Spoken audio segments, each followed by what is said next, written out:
नमस्कार. Magical hand किचनमध्ये आपणा सर्वांचं स्वागत आहे. आज आपण बनवणार आहोत हिरवी मिरचीचे टेस्टी असे समोसे. तर चला, यासाठी मी 2 वाटी मैदा घेतलेला आहे. या मैद्यामध्ये 1 चम्मच मी ओवा टाकला, म्हणजे अजवाईन टाकलं. नंतर आता आपल्याला यामध्ये तेल टाकायचं आहे. समोसे खुसखुशीत येण्यासाठी तेल टाकणं खूप आवश्यक आहे.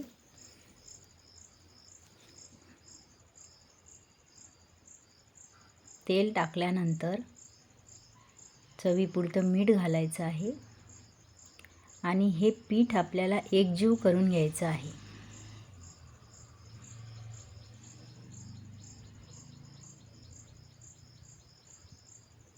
हे बघा, अशा प्रकारे हे पीठ आपल्याला एकजीव करून घ्यायचं आहे. पण जर या पिठाचा गोळा असा बनत नसेल तर आपण अजून त्यामध्ये थोडं तेल घालूया, कारण त्याचा गोळा बनत नाही आहे. जोपर्यंत त्याचा गोळा बनत नाही तोपर्यंत आपल्याला तेवढं तेल त्यामध्ये आपल्याला लागणार आहे.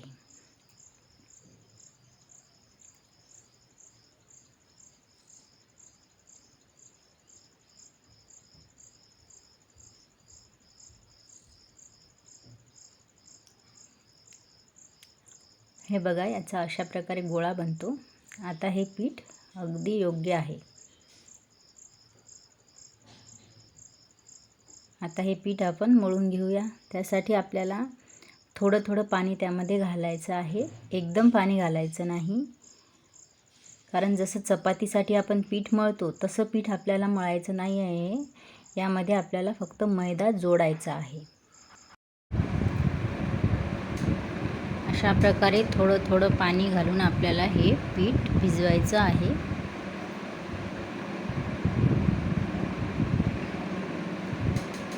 पीठ थोडं घट्टच मळायचं आहे.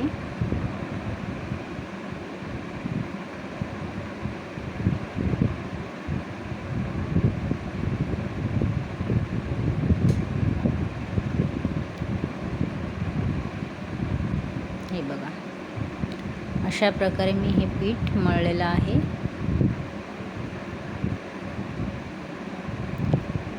आता आपल्याला हे पीठ थोडं मळून घ्यायचं आहे. एकजीव करण्याचा प्रयत्न करायचा.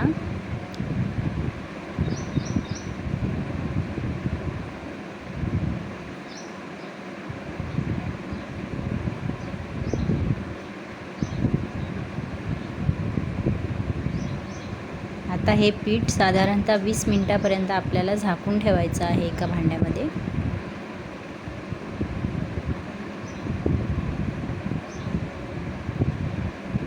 पीठ तयार होईपर्यंत आपण आलूची चटणी बनवून घेऊया. त्यासाठी मी साधारणतः 5-6 हिरव्या मिरच्या घेत आहे. नंतर लसूण, आल्याचा 1 तुकडा, थोडं जिरं आणि 1 चम्मच खायची सोप. हे सगळं मिक्सरमध्ये फिरून घ्यायचं आहे आणि कढईमध्ये आपल्याला तेल घेऊन त्यामध्ये हे मिश्रण टाकायचं आहे.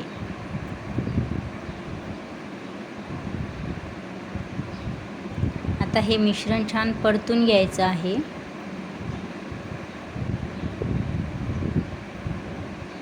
आपण यामध्ये थोडे मसाले घालूयात. सर्वप्रथम 1 चम्मच धनिया पावडर,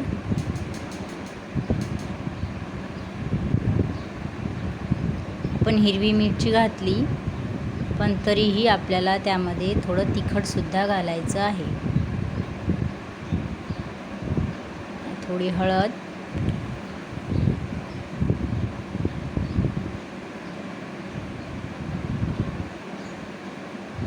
आणि घरामध्ये जो अवेलेबल असेल तो मसाला घालायचा आहे.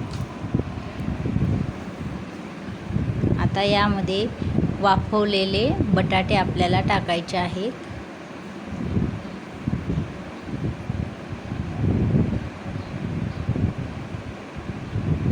हे बघा, मी साधारणतः अर्धा किलो बटाटे वाफवले होते. हे बटाटे छान स्मॅश करून घ्यायचे. बघा, छान अशी बटाट्याची चटणी आपली तयार आहे. यावर आता आपण कोथिंबीर घालूया आणि ही चटणी थंड होण्यासाठी ठेवूया.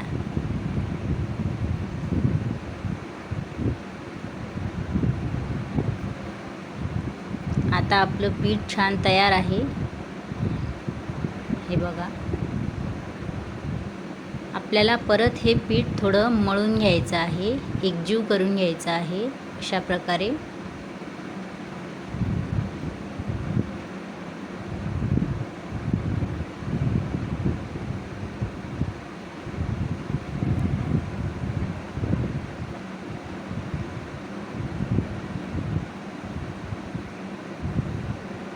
प्रकारे आपण हे पीठ छान एकजीव करून घेऊया.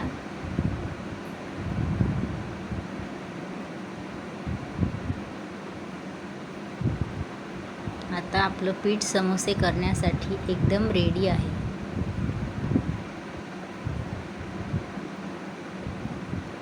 या पिठाचे मी सारख्या आकाराचे गोळे बनवून घेणार आहे. तुम्हाला ज्या आकारामध्ये, ज्या प्रमाणामध्ये समोसे बनवायचे आहेत त्या आकारामध्ये तुम्ही याचे गोळे बनवू शकता.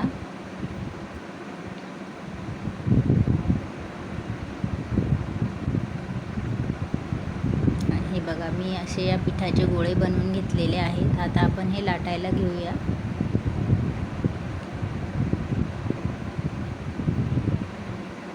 समोशाचा आकार छान येण्यासाठी आपल्याला असे लांब आकारामध्ये हे पीठ लाटायचं आहे. अशा प्रकारे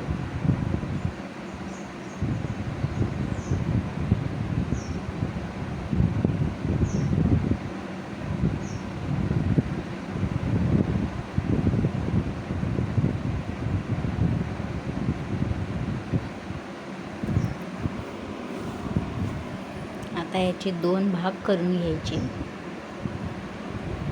आणि जसं आपण करंजीमध्ये जसं आपण सारण भरतो अगदी त्या टाईपच आपल्याला ह्याला सुद्धा जोडून घ्यायचं आहे आणि यामध्ये बटाट्याची चटणी भरायची आहे.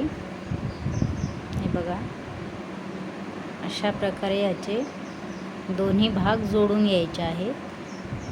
फक्त जोडताना लक्षात ठेवायचं की ते फिट्ट जोडून घ्यायचं आहे, आपल्याला उकलायला नको.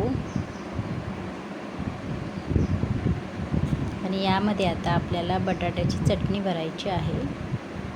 अशा प्रकारे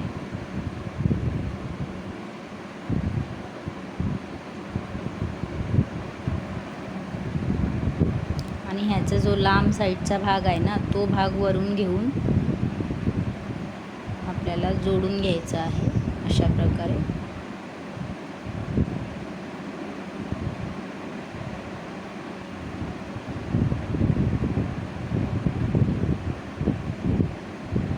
समोशाचा छान आकार तयार झालेला आहे आपला.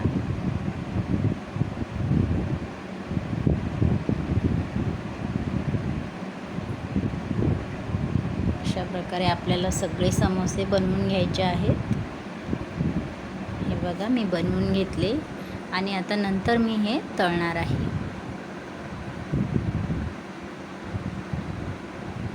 मी एका कढईमध्ये तेल घेतलेलं आहे. समोसे तळताना आपल्याला तेल गरम होऊ द्यायचं आणि मग ते कमी गॅसवर ठेवायचं. म्हणजे समोसे हे मंद आचेवर तळायचे असतात, त्यामुळे ते आतमधून कच्चे राहत नाही.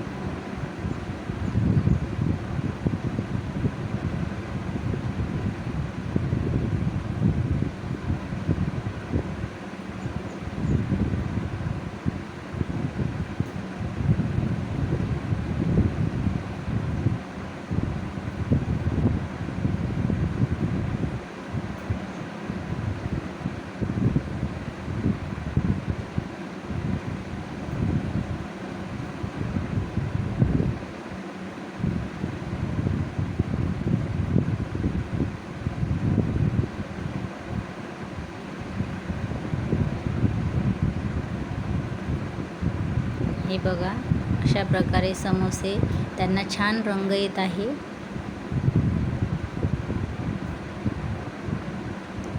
अशा प्रकारे आपले समोसे अगदी खुसखुशीत असे समोसे तयार आहेत. हे समोसे आपण सॉस किंवा चटणीसोबत खाऊ शकतो किंवा खटाईसोबतसुद्धा हे समोसे छान लागतात. बघा, खूप छान समोसे तयार झालेले आहेत.